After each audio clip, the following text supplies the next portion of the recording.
अस्सलाम वालेकुम दोस्तों, मैं हूं गुलाम सरवर। तमाम दोस्तों को इंश्योरेंस की दुनिया में खुश आमदीद। दोस्तों, आज एक नई वीडियो के साथ और एक नए टॉपिक के साथ आपकी खिदमत में हाजिर हुआ हूं। दोस्तों, आज का जो हमारा टॉपिक है वो बड़ा इंटरेस्टिंग है। जब भी हमारे पॉलिसी होल्डर जो है state life insurance corporation of Pakistan से बीमा पॉलिसी ख़रीदते हैं या कोई भी इंश्योरेंस प्लान वो हासिल करते हैं, तो हासिल करने से पहले कुछ इंश्योरेंस फॉर्म जो है वो उनको फिल करना पड़ते हैं। और दोस्तों, जो ही इंश्योरेंस फॉर्म फिल किए जाते हैं तो इंश्योरेंस फॉर्म के अंदर दो ऑप्शन होते हैं, जिन दोनों में से एक को आपने सेलेक्ट करना होता है। जब भी आपने फॉर्म सबमिट करने हैं, इंश्योरेंस के लिए अप्लाई करना है, तो उस वक्त इंश्योरेंस फॉर्म के ऊपर दो ऑप्शन होते हैं। पहला ऑप्शन जो है वो ऑप्शन ए या ऑटो पेड अप की सूरत में होता है, और दूसरा जो है वो ऑटोमेटिक प्रीमियम लोन या उसको ऑप्शन बी कहते हैं। दोस्तों, इन दो ऑप्शन में से हमने एक ऑप्शन को चूज़ करना होता है। तो बहुत सारे जो दोस्त अहबाब हैं वो कंफ्यूज होते हैं इस मामले में कि हम इंश्योरेंस अप्लाई करते वक्त कौन सा ऑप्शन चूज़ करें, कौन सा ऑप्शन हमारे लिए बेहतरीन साबित हो सकता है। दोस्तों, दोनों जो ऑप्शन हैं उन दोनों के अपने अपने फीचर हैं, दोनों के अपने अपने फ़ायदे हैं और दोनों के अपने अपने नुकसान भी हैं। तो आज जो है एक छोटी सी वीडियो बनाने का मकसद ये है कि हम देखें कि हमारे लिए कौन सा ऑप्शन सूट करता है। दोस्तों, याद रखिए, ये वीडियो ऐसे मेरे तमाम दोस्त अहबाब के लिए भी है जो इंश्योरेंस का काम करते हैं, और इंश्योरेंस का जब वो सिलेक्ट करते हैं दो ऑप्शन में से एक ऑप्शन, तो किस तरह का क्लाइंट हो और कौन सा ऑप्शन जो है उनके लिए साजगार रह सकता है, वो किन बुनियाद के ऊपर जो है ऑप्शन को उनको सेलेक्ट करना चाहिए, उसका आंसर भी इस वीडियो के अंदर अपनी राय का इजहार करने की कोशिश करूंगा। ये दोस्तों मेरी ज़ाती राय है, हो सकता है कि आप लोग इससे इख्तिलाफ करें। दोस्तों, याद रखें कि ऑप्शन ए जो है, जिसको हम ऑटोमेटिक पेड अप कहते हैं, अगर हम अपनी पॉलिसी उस ऑप्शन के अंदर कर लेते हैं तो खुदा न खास्ता किसी वजह से अगर हमारी इंस्टॉलमेंट जो है वो कम से कम दो इंस्टॉलमेंट इकट्ठी हो जाती हैं, हम नहीं दे पाते और दो इंस्टॉलमेंट इकट्ठी हो गई, तो इस ऑप्शन की बिना के ऊपर हमारी जो पॉलिसी है फौरी तौर पर बंद हो जाएगी। दोबारा दोस्तों रिपीट कर रहा हूँ कि अगर हमने पॉलिसी करवाते वक्त पहले ऑप्शन को चूज़ किया, जिसको हम ऑटोमेटिक पेड अप कहते हैं, तो पेड अप के अंदर जब हमने एक इंस्टॉलमेंट दे दी, दूसरी दे दी, या यूँ समझे दोस्तों कि अगर हमने दो लगातार दो कंसेक्यूटिव इंस्टॉलमेंट आपने शॉर्ट कर दी,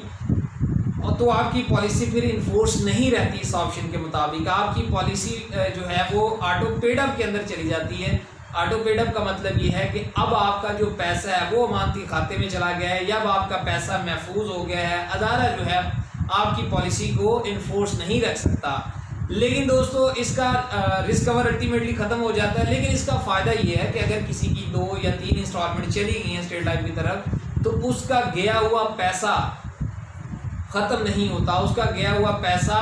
नील या ज़ीरो नहीं होता। आपका जो गया हुआ पैसा है दोस्तों वो स्टेट लाइफ के सरप्लस में ही रहता है। आप जब भी चाहें अपना पैसा ले सकते हैं। लेट्स सपोज 2 साल 3 साल 4 साल हो चुके हैं, लेकिन आपने कम से कम अगर 2 इंस्टॉलमेंट दी हैं अपनी, और फर्दर फिर 2 इंस्टॉलमेंट या 4 इंस्टॉलमेंट नहीं दी, तो आपका पैसा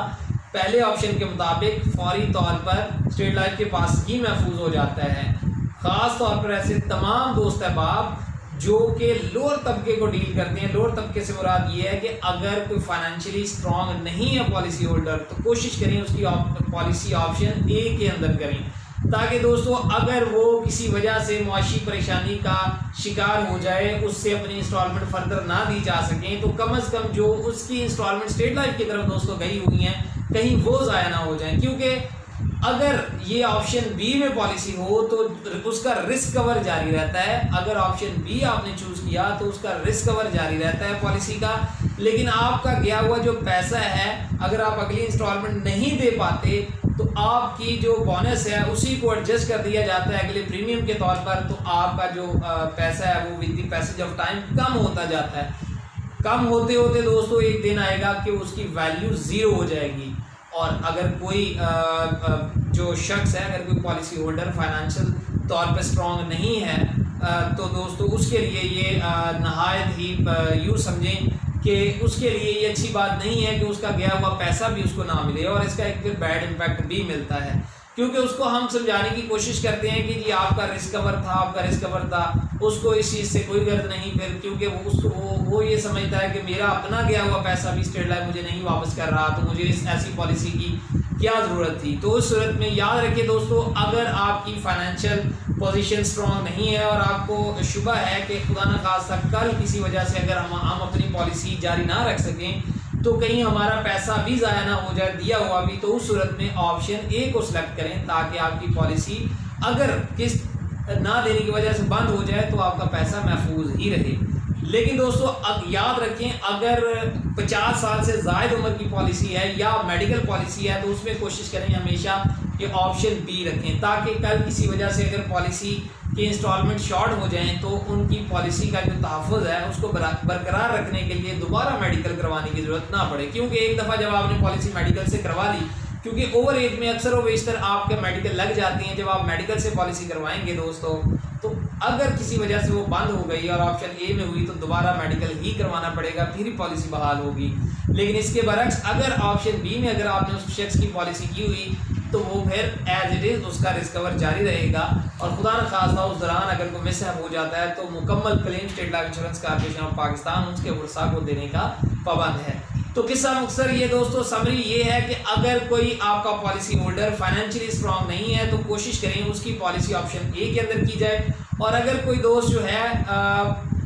फाइनेंशियली स्ट्रांग है तो उसकी आप पॉलिसी ऑप्शन ए में भी कर दें, कोई इशू नहीं है। अगर कोई शख्स जिसकी उम्र 50 साल से ज़ायद है या ओवर एज है या यूँ समझें कि किसी मेडिकल की वजह से उसकी पॉलिसी हो रही है तो उसको कोशिश करें ऑप्शन बी में पॉलिसी दी जाए, ताकि उसका जो रिस्क कवर है वो भी मैक्सिमम टाइम के लिए बाहर रहे और किसी वजह से अगर वो एक साथ नहीं दे पाता तो उसका रिस्क कवर बंद ना हो। दोस्तों उम्मीद है आपको वीडियो पसंद आई होगी। जल्द ही दोस्तों एक नई वीडियो के साथ आपकी खिदमत में हाजिर होंगे, तब तक के लिए अपना ख्याल रखें।